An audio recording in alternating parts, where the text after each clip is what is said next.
What's up, guys? Welcome back to another YouTube video.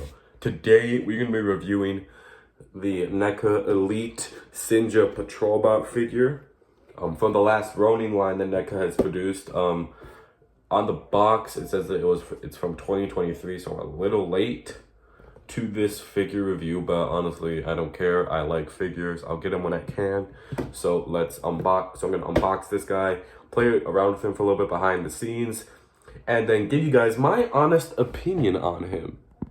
Okay, so after playing around with this figure for a little bit behind the scenes, I just have one word. Wow. Just wow. I did not expect this from NECA. But then again, this is my first NECA figure, and I have seen reviews on these types of figures in the past made by NECA, and there have been mixed reviews, so I was skeptical on getting this guy. But now that I have him in hand, he is a lot of fun to pose around, and let me explain to you guys why that is. First, let's go over accessories. So for one of the accessories, let me prop my phone up right here so you can see all the accessories. First accessory this guy comes with that I'm gonna review is this little mouser, if you guys can see that. The paint and sculpt, I really like of it. I really like. Honestly, it's really nice, and I personally like it. Then we have another mouser. It's a different version. It's supposed to be like a floating one, but I don't have a stand. But this is what it looks like. The paint job is honestly really nice. I like it a lot. Yeah. And then the figure comes with an additional head sculpt.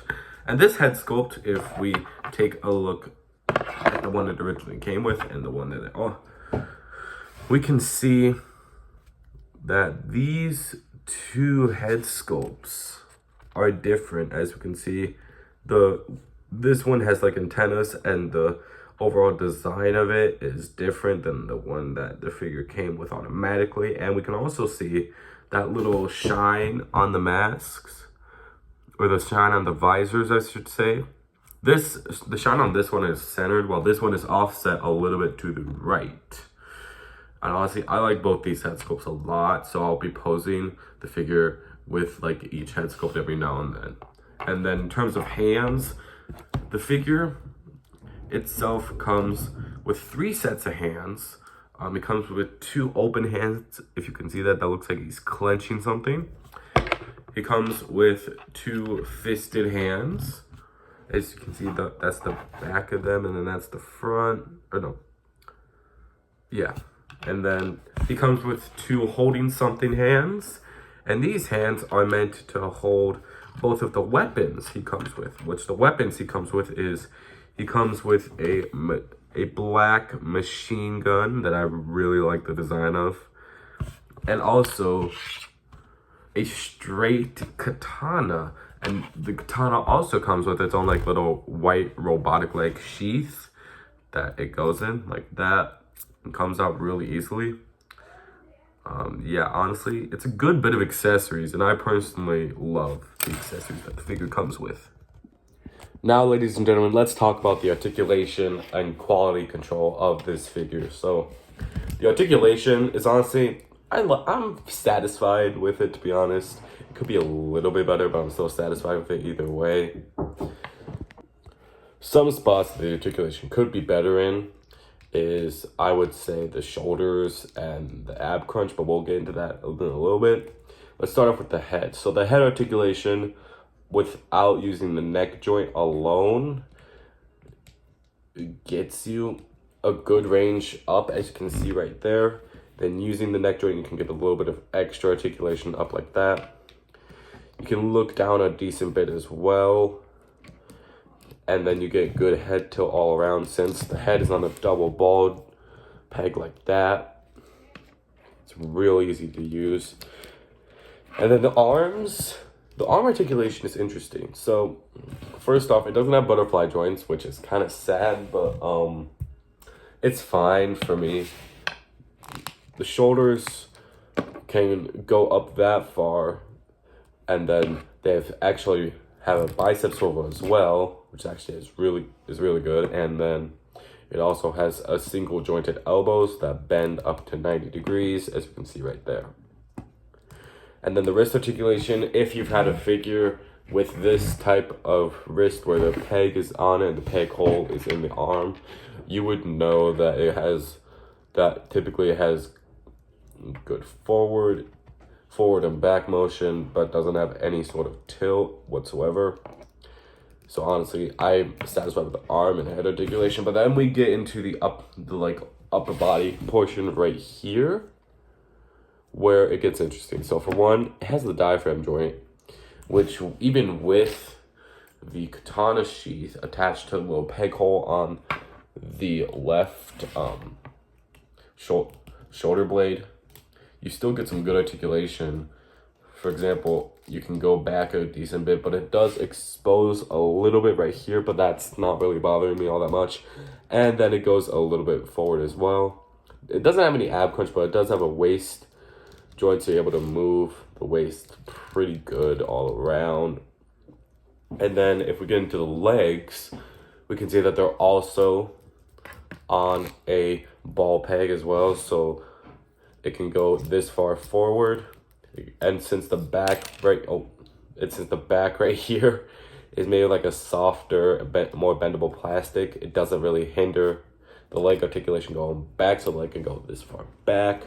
And then before you say anything, yes, he can do the splits, as you can see. And then for the knees, it's typical double jointed knee articulation with pin joints, as you can see. And then also at the ankle articulation, you're gonna go a bit forward and back. There's no toe joint and there's no tilt as well. So overall, the articulation, I'm satisfied with it. I mean, it's good articulation for the type of character it is, and I think, including the accessories, you can hit off some pretty good poses with this guy. Now for quality control, my copy didn't come scuffed or anything. There is, it's like barely noticeable unless you actually take a closer look at the figure. But there's like a tiny dot on his right bicep of black paint. So the paint either got mispainted or something, I don't know. But even then, it's barely noticeable, so it's really not that bad. And then everything else, like the hands, heads, accessories, they're all painted well.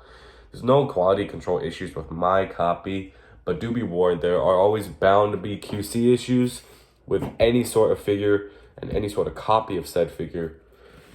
So just be aware of that, but even if you do have a QC issue, it's probably going to be minor either way, like how mine is. And will barely or just not at all affect the figure whatsoever. Also, I forgot to talk about this, but I'm going to talk about it now. The box that the figure comes in. So the box that the figure comes in, as you can see here, has some artwork done to display the figure and everything, and it says The Last Ronin on the front, and then has a little NECA right here. I don't know if you guys can see that, but it's a little bit orange. And then the side of the box has the Last Ronin Ninja Turtle, and then it has another picture of artwork on this other side as well. And then on the back, it shows some pretty nice promo images of the figure. Let's get into some better light. So it shows some pretty good promo images along with the backstory of The Last Ronin. And honestly, I like the packaging. And also, here's the thing. If you open it, it opens up like this and it shows the figure again right there. As you can see, it shows him in a neutral pose holding his weapon and everything. And then this is meant to hold the figure with all of the plastic and accessories. And as you can see, it's a plastic window. And I personally love the plastic window, to be honest. So overall, I love the packaging. I love the packaging of this figure. I think it's great. But for overall rating in terms of accessories, articulation, QC, and packaging, I'm going to give this figure probably an 8.5 out of 10. Mainly because if they added, let's say double jointed elbows and then maybe an ab crunch as well. And this last thing is the stretch but butterfly joints. I think that the figure would be infinitely better than what it already is. And you would be able to, and the posing possibilities would open up even more. But to be fair, it is a good figure either way. And for me, this is going in like one of my top 5 figures in my collection. So yeah, overall rating, like I said before, is an 8.5 out of 10. And with that being said, I hope you guys enjoyed this YouTube video. And before you guys say anything, this is not my room. I'm currently visiting my dad's, and that's why the room is different than what it normally is. But I will be back home today, so don't worry. The old background will be back very soon, so do not worry. But yeah, like I said before, I hope you guys enjoyed the video. And if you want to, you can like and subscribe, but I'm not gonna force you. But if you want to, that's up to you. And yeah, that's it. Thank you for watching. See ya.